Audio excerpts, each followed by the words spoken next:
Honeysuckle Valley Productions and Mady's Mirage presents All Kinds of Love.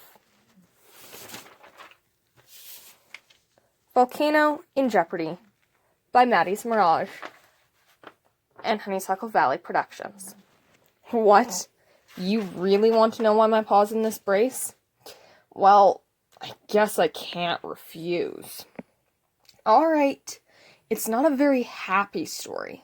Are you sure you want to know about my past? Okay. Well, I warned you. Before Honeysuckle Valley, Mount Jones was my home. I lived inside the volcano in a large purple rock cavern. I lived with Violet, Lemon, Lime, Faye, Spark, Blue, Rain, Para, Limp, Peace, Coffee, Feather, Light, Foo, Lola, Lisa, Myra, Popo, Lassie, Rose, Kurt, Kit, Senor, Ducky, Amanda, Fizz, Grape, Fin, Smoky, Love Blossom, Rainbow Bliss, and Pinky Fizz, and Winter. We called it the Twilight Vale. Of course, there were other caverns, such as Haze Vale. Some pets lived there. And Dark Peak. No one except Foreman Frank, Nursey, and their children lived there. No, we didn't know about Honeysuckle Valley then. We knew there was an outside world, but we were trapped inside the mountain. There was only one way out, and Magique held that secret. She refused to take us with her. She said it was too dangerous if we all left together like we wanted. She also said there was a lock on it, and we had no key to use. I'll only tell you about the while leading up to the eruption, and then I'm done. I hate my past. I don't want to live it more than I must. My family and I lived in the trees at the edge of the Vale's clearing. The purple rock above our heads held the star mites, a descendant of glowworms, and there was a hole in the rock that let sunlight flow in.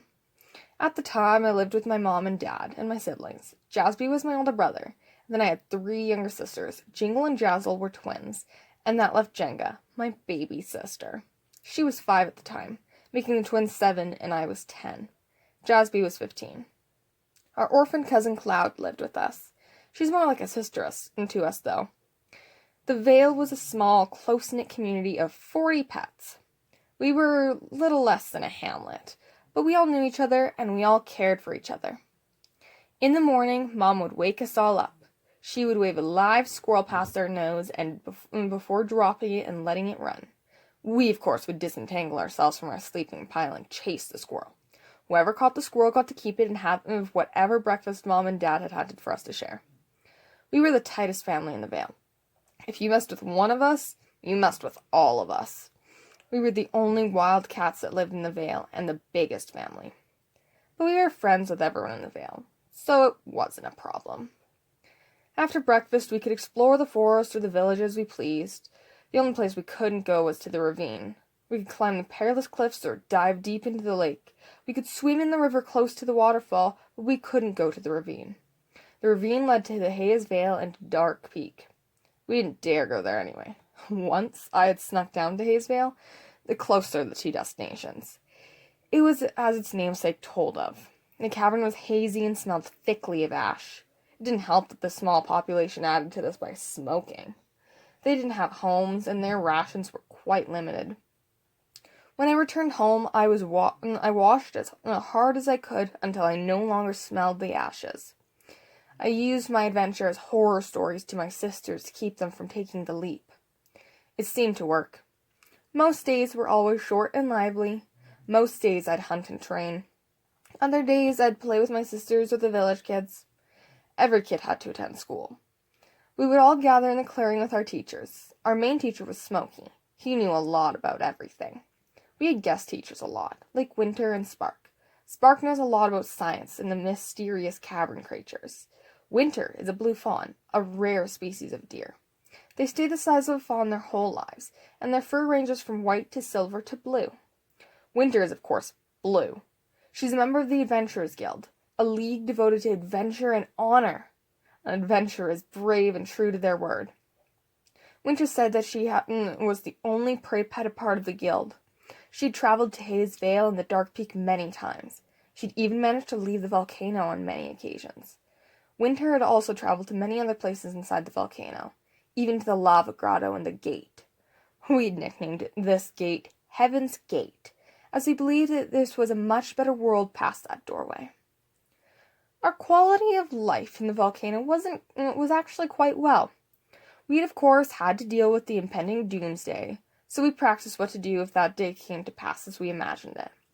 Of course we didn't know how it would happen or when. We all had the prey we could want and more. Every water source was fresh, and we had the best family in the Vale. We, as predator pets, were best friends with the prey pets, and we all loved it. This was home. The best home anyone could ask for. In a way, it reminds me of Laura's Valley. The only bad thing was when Foreman and Nursey came. It was only worse when they brought the 4 brats they called kids. Foreman Frank was a large, vicious Doberman, and Nursey was a wolf. She always wore sheepskin coats, as if she was trying to say that she was no predator. There were 2 boys and 2 girls. All were half wolf and the other half being tiger. The kids were allowed to race around carefree as we were. However, they would shred the trees and pluck rare plants.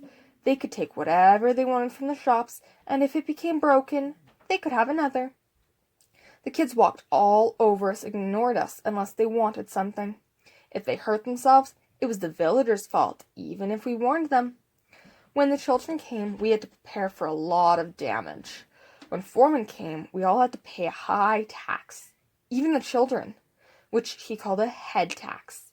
Anyone who lived in his vale had to pay. My parents had gone to the extent of sending us to play in the forest on those days, as we had very little money. They knew about Jasby, so he stayed, but the Slash family had no daughters. The community knew this, so they kept the secret with us. However, it was one day when Jenga went racing back to town for help that I chased her. She didn't understand the implications, so I tackled her.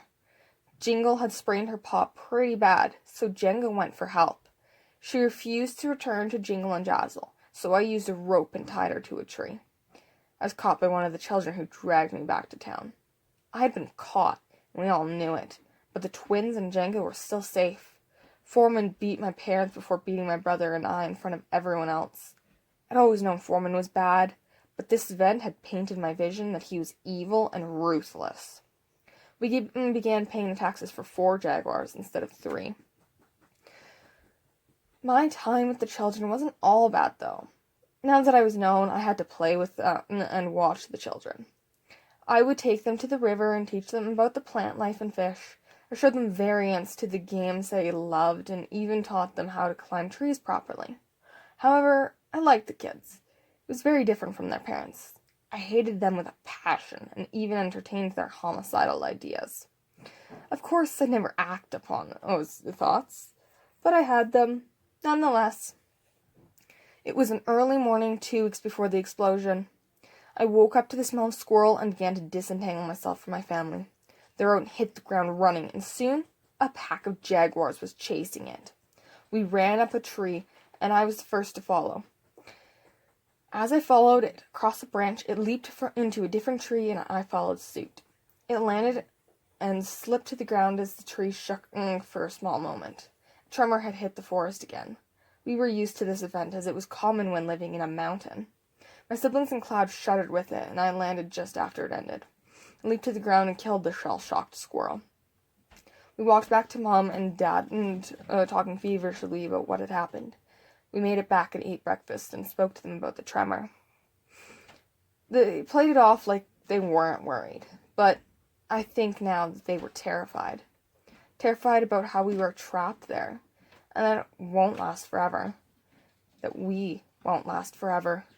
From there, they sent us to classes with Winter that day. All right, guys, today I'm going to let you ask me questions. Yes, you. Miss Faye? Winter began her lesson. Why did you come back? Faye asked sweetly. Why wouldn't I? This is my home. Besides, who else would I share my adventures with? Your parents? Now, they are all boring and relaxed. They can't handle the stress of trying to find where your next meal is coming from, or fighting off wolves to take control of treasure. The class laughed.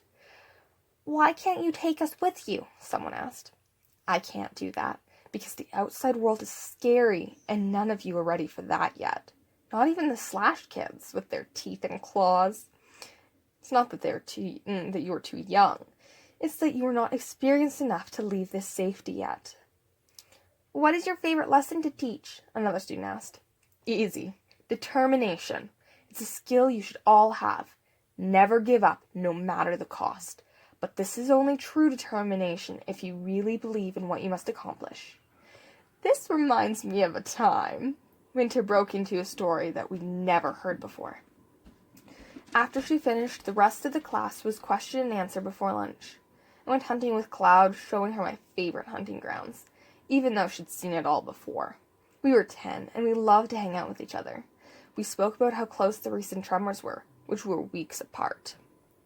3 days passed, and I was hunting alone, save for the bird song. I was hunting a jay and sitting silently in the tree next to it. I was about to leap when a tremor passed through the ground. It passed through the trees and into the branches. The leaves shuddered, and I fell to the dirt far below. I had been spooked, and I watched as the leaves fell with me, and the birds flew away. I turned over as I fell, but I turned too late and came down hard on my paws. I screamed in pain and fell to my side. My shoulder came out at the wrong angle, as if it had been dislocated by the fall. I lay on my side, heaving and retching. I felt nausea just looking at myself so weak. I lay stunned in the dirt for a few minutes before trying to stand, and went back to my home, almost falling many times due to the uneven distribution of my weight.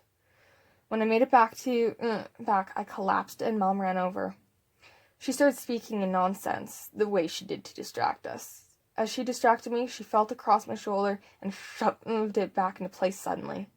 I was so focused on trying to understand what she was saying, the force was unexpected. I screamed again and laid my head down. Mom rubbed my shoulder, massaging it, and we fell asleep together. A few days after that, I was fine, and the tremors happened once again. The morning 7 days before the eruption was terrible.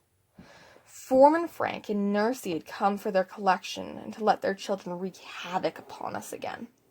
I was passing the square when I heard him, his silky smooth voice, yet deep as the ravine. This week we will be staying for your daily events, to let the children see what happens on a daily basis here. His announcement was shocking, but he made it even worse. Nursey and I will be staying with the Slash family this week. Make sure your house is ready for my family. I took off running, off to go find my sisters. I found them by the stream singing their songs. Yesterday got away, melodies stuck inside your head, a song in every breath. They sang like nightingales in the dawnlight. Hey girls, I said, catching my breath. They stopped singing. What's up? Jazzle asked, her voice cool and soft like the stream she loved. You want to join us? Jingle asked, her voice sounding like a warm breeze in the summer. Not right now. I have some bad news, I said slowly. What bad news? Jenga asked quickly, her voice resembling that of a vole's, high-pitched and quick. Foreman and Nursey showed up with their kids. I stirred. Why is that so bad? Jazzle asked. Yeah, they always come when we play out here, Jingle added. Except this time, they're staying for the week, I continued. How's that so bad? We can stay away from them, Jenga put in. But they're staying at our house. I couldn't keep from raising my voice a little. I was frantic. What would we do? The girls went silent. Cloud was the first to speak. What are we going to do? Sleep on the cold ground like animals? And what about you and Jasby? You can stay at the house on a nice dry floor, warmed by each other's fur. What about your little sisters? What will they do? Cloud was frantic, worrying about our sisters. She's family. We might be blood cousin, but I'll always call her my sister. She'd practically turned on me, making me think it was my fault. My sisters began asking questions. Questions I couldn't answer. They ensnared me and I got spooked. I don't know, I snapped. I don't know. I said quieter, trying to ease myself and cool the hot tears burning at my eyes. I couldn't. And so to keep from becoming an emotional wreck, I ran deeper into the forest to cool off. I was scared for my sisters. What if they got hurt or got caught? What if Jasby and I couldn't protect them? I continued running until I was out of breath. I looked up for the first time and saw the edge of the waterfall. I hadn't heard it for some reason. I looked up into the hole we called the sun. The light filtered through and shimmered with all the dust and dirt floating in the air. I cried out the tears I had, and then turned back towards the town. I stopped in my tracks when I caught the scent of a cub. But not just any cub. One of the tiger wolf cubs. He reeked of oil and dirt, and I saw his fur. I knew it was the eldest. He slunk out of the trees and stood in front of me. His piercing eyes told me he was ready for some fun. "What are you doing out here, Jeopardy?" he demanded. "Hunting. And you, Ethan? What brings you to the river?" I countered. "I was looking for you." "I know what you're hiding." He began to pace forward. I paced backwards towards the falls. "What could I be hiding? I have no secrets." I lied to him. "Oh, don't play dumb. I found out, and you're going to pay for this." I thought he was implying he knew about my sisters. "How exactly will you make me pay for this?" I tried stalling, especially since I was standing on the edge. Ethan stopped right in front of me. "I'll show you. You'll pay for scaring the best hunts away." With that, he lunged, teeth bared. I reared back and slipped, losing my balance. I screamed once, short and quick, as I dropped 10 feet to the rocks jutting out. The water rushed viciously past me and into the sharp rocks below. Ethan ran off, clearly not to tell his parents what he'd done, because he never was the reason why someone else got hurt. My fur became drenched and subsequently heavy. I searched my surroundings for any way off the rock. I was slipping with all the water flowing past. My eyes locked on a tree some 50 paws down and away by maybe 15, with a thick branch laying above the river. I could probably make it, if I jumped now. I heard above me someone, so I looked up. I was losing my window to leap. Above me stared down the twins, followed by the curious face of Jenga, who was quickly pulled back so that Cloud could gaze at me. I slipped again and my instincts kicked in. I leaped to the astonishment of my sisters. I fell 50 paws toward the branch, but realized a danger. I realized that my fur, which was wet, should have required a higher jump. My front claws dug into the branch as soon as my chest collided. I began to slip and dug my claws in even harder, but my fur pulled. I held on for as long as possible with the weight of my fur, and the exhaustion from running and the jump kicked in. My claws lost their grip, and I fell to the icy grip of the river. The might of the river pulled me under, and the speed dragged me away downriver. I kicked and tried to swim despite my body being bashed against the rocks. I caught breaths here and there, but I was drowning. I continued my battle for life against the rapids. I hit my head against a rock, just as another tremor hit. The shock was overwhelming through the water.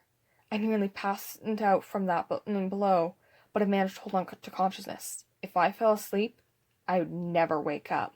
I felt a sharp, piercing pain in my tail as something grabbed it. Someone had bitten my tail and was dragging me from the river. I was laid on the shore and began wheezing and hacking to get the water out. I coughed it all up before blearily looking up at my savior. It was a sodden Cloud. She was always the best swimmer, and the only one who braved the rapids. "Cloud, how'd you do that?" I asked weakly. "After you jumped and fell?" I jumped and then leaped into the water. Keeping my eyes open, I was able to dodge the rocks and catch up to you. "Now rest up a little and head back to town. I'll tell the girls what happened. Will you be all right?" she explained. "Yeah, I'll be fine now. Thank you, Cloud," I answered. "Of course. What else would we family be for?" She then turned and raced off back to the girls. When I felt well enough to walk, I stood. I realized then just how far we'd come. We were almost back to town. That was a good 2 miles from the falls. Another half a mile and we'd have fallen into the ravine. I limped back to town bleeding and battered. When I was in front of Winter, I collapsed, able to do no more. "My dear, what's happened to you?" she asked, concerned. Nursing foremen were with their kids, but I didn't notice them. "Ethan threatened me, and then spooked me into falling off the waterfall. I would have died if Cloud hadn't caught me, I quickly explained while she bandaged me up. Ethan would never kill anyone, or be mean to you, Nursey called out, offended that I blamed her precious angel. He's the perfect boy, unlike you ruffians, and he's been with us all day. He's an angel, unlike the devil you are. Nursey gave the signal and Foreman stalked over. Winter backed off. A crowd was forming around us. Never talk crap about my family. I'll teach you this lesson once and no more. With that, he began a public beating for my blasphemy. I was told later that he continued beating me after I passed out cold on the stones of our village square. They stayed with us that night, and my parents had been slapped when they refused to control me. I refused to eat dinner and sit with them, so Foreman had snapped. I ended up forcing myself to eat. Jasby and I slept inside with our parents, since Foreman and Nursey took Mom and Dad's floor and their kids took ours. It was cold and wet, and my wounds ended up becoming infected because of the dirty leaf floor of our forest. I slept on the cold, wet ground with Jasby all week. I grew sick and weak over that time. Tremors happened all week and more. Harder and harder. More and more. It was the day of the eruption, and the day Nursey would take her brats home. I hadn't had much sleep since the tremor woke me that night. Mom went hunting with Jasby while I stayed with Dad. While we ate breakfast, Mady was coming to us again. She knew of the impending doom and was prepared for the consequences. Dad went to go talk with Mom while Jasby went to find the girls and hunt with them. I stayed at home while Nursey got her kids ready. Foreman whispered something in my ear before they left to walk the ravine. Just remember, this will always be your fault, and nothing you do will ever make it better. With that, they walked away, leaving his words ringing in my head. I needed to go talk to Winter. She'd know just what to say to me, so I got up slowly and limped to town on my bruised and battered body. When I made it to town, I saw Winter talking to Mady. They both looked quite worried. Winter noticed me and brought Mady over. "Oh, my dear Jeopardy, what has happened to you?" Mady asked, concerned. "Just a river swim gone wrong, a public beating, and sleeping on the cold, dirty ground for a week. Nothing too bad," I replied. "Well, you have to be the first to go then," Mady continued. "Go where?" I asked. "We're in danger. The eruption is today, so Mady has finally decided to take us from the volcano," Winter chimed in. "You mean Heaven's Gate?" I asked, dumbfounded. "Yes. Now head for the ravine. Your family and everyone will join you shortly," Mady told me. Off I went, limping to the ravine. I was almost there when a tremor hit. This one was different from the others, as it was longer and stronger than the others. I fell to the ground under its power. "Oh no, I'm too late," Mady called out before running to warn everyone. I stood weakly and continued on my way. I was terrified of what was to come next. What would happen to my family and friends? Our home? Yet, despite these worries, I carried on. I staggered past some of my friends and told them to run to the Heaven's Gates. Told them what was happening. They didn't believe me and continued playing. I thought to myself that if they didn't listen, it would be their loss as well as mine. However, I could never change their minds if they were unwilling to listen. I continued making my way to Heaven's Gate. I passed the first point of the ravine, staring into the chasm and watching the river pour into it.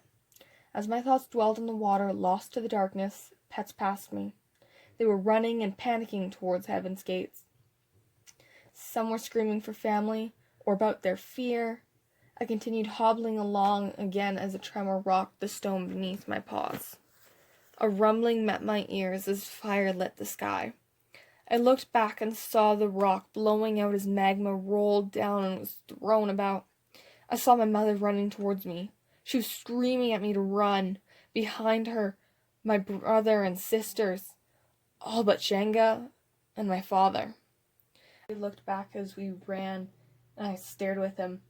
Our dad was limping out of some ash, so Jasby began running towards him.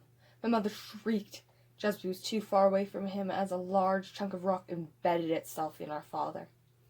I was mortified. My family was being torn apart. I grabbed the twins and we kept running, while my mom made sure Jasby was okay. We made it out into the thin wall over the chasm, and we all filed down it quickly. I began a head count of my family. Jingle and Jazzle and Cloud were with me. Jasby and my mom were following. Dad was gone, so who was missing? Then it hit me. Jenga. My mom saw my look, and she must have made her own count. I began pushing my way back to her and the shell-shocked Jasby. Where's Jenga? I demanded. Mom and Jasby started looking around. They had no idea. I felt strong for a moment. I needed to find her. I began running back into the dying vale. My mom followed along, trying to keep up. We began our search for Jenga in the flaming, wrecked vale. I raced beneath the arch, seeing the damage to my home. I knew just how battered I was, but I couldn't think about it until I found Jenga. I limped a little as I ran, dodging falling debris and leaping over flames. I knew that my mom was following. I started calling out to Jenga, and although I didn't know where I was running, my paws were taking me home. Dad was gone, so I needed to at least keep the rest of my family together. All I needed was to find Jenga. Then my family would be fine. But nothing is as simple as it sounds. I was back home, but just as I made it, a large hunk of rock smashed it to smithereens. I screamed in shock as my mom came up beside me to see for herself. Behind the wreckage lay Jenga. We ran over to make sure she was okay.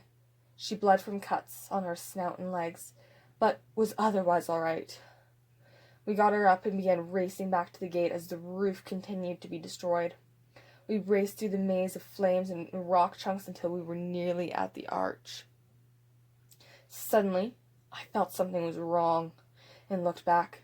Mom was behind us a little to make sure we were okay, but behind her was falling a large lump of stone.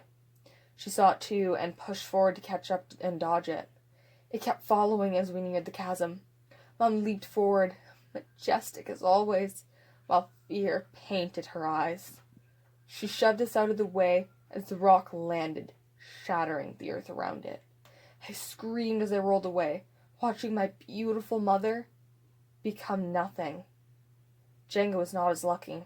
She rolled and slipped over the edge of the chasm. She fell, and all I heard was a scream of her pure horror and fear. I raced to the edge and strained to look over. All I saw was nothingness, where Jenga had been swallowed up.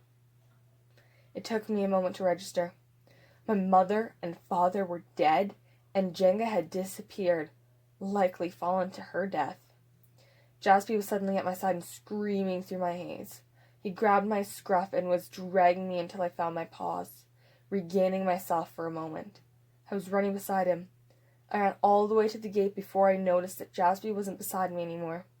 I turned to go find him when Cloud grabbed me and began pulling me off through the gate. I was screaming nonsense as she tried to calm me. After we made it out, we watched the world around us as it was aflame and destroyed. Hell had claimed another territory. We saw pets running in all directions to escape the eruption. We ran for our lives that day. We made it to Honeysuckle Valley, but not as a family. Mom and Dad dead, Jasby and Jenga missing, the twins separated. It was only Cloud and me left until Jazzle found us and Jenga, renamed as Jaguar, joined us that her family was even remotely together. That is why I have this stupid brace, because I got hurt, and it didn't heal. Rather, it got infected. As for the family that caused it, they are trapped inside the volcano known as Mount Jones forever.